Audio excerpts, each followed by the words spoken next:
जब संपूर्ण वैभव होते हुए भी प्रभु श्री राम का मन व्याकुल था, तब गुरु वशिष्ठ के ज्ञान ने उन्हें विषाद से बाहर निकाला। सुनिए बकुल जी की वाणी में। जय श्री राम। स्वागत है सभी का। तो कल हमने देखा कि आत्मा और शरीर का भ्रम जो था वो कहानी आगे चलती है। आज 20 मई है और आज देखते हैं आगे क्या होता है। आज का श्लोक है केचित्व कर्मणि रता विरतापि कर्मणः नरकान् नरयान्ति दुःखात् दुःखं भयात् भयम्। अर्थ है, ऐसे लोग जो कर्म करने के पक्ष में ही नहीं अथवा सभी कर्मों से मानो मुख मोड़ लेते हैं, वे एक नरक से दूसरे नरक जाते हैं। इन्हें कभी कोई न कोई दुख रहता ही है और न कभी कोई न कोई भय सताता ही रहता है। वशिष्ठ ने आगे कहा, जिस प्रकार स्फटिक के आसपास होने वाले पदार्थों का प्रतिबिंब बिना उनकी इच्छा के ही उस स्फटिक से परिवर्तित होता है, उसी प्रकार सभी कर्म भी चेतना की विद्यमानता के कारण ही घटित होते हैं। इस तथ्य को जान लेने वाला ही मुक्त होता है।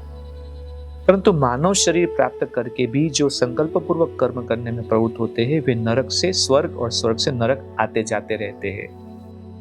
ऐसे लोग जो कर्म करके पक्ष में नहीं हैं अथवा सभी कर्मों से मानो मुख मोड़ लेते हैं, वे एक नरक से दूसरे नरक जाते हैं। इन्हें कभी कोई ना कोई दुख रहता ही है और कभी कोई ना कोई भय सताता ही रहता है। कुछ को अपनी प्रवृत्तियों और इच्छाओं के फल भोगों से बंधना पड़ता है। वे कीड़े मकोड़ों की तरह जन्म लेते हैं, फिर पौधे और वृक्ष बनते हैं, फिर कीड़े मकोड़े बनते हैं। परंतु जो आत्मा को जान लेते हैं वो भाग्यवान होते हैं।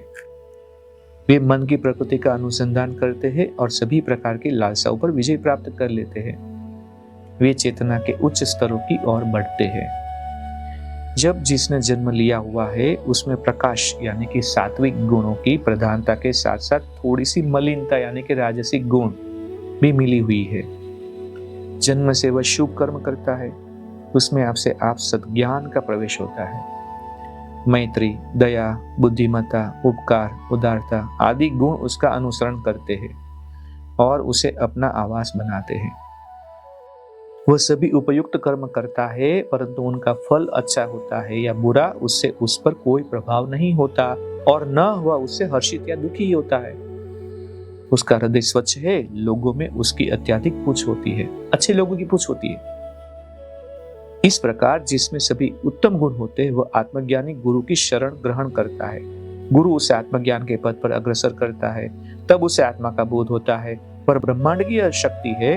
इस प्रकार मुक्त व्यक्ति का अंतर्ज्ञान जागृत हो उठता है। अभी तक यह सुप्त अवस्था में था। यह जागृत अंतर्ज्ञान तत्क्षण पहचान लेता है कि मैं असीम चेतना हूँ। आंतरिक प्रकाश के प्रति निरंतर सचेत रहते हुए व्यक्ति पूर्ण निर्मल स्थिति प्राप्त कर लेता है।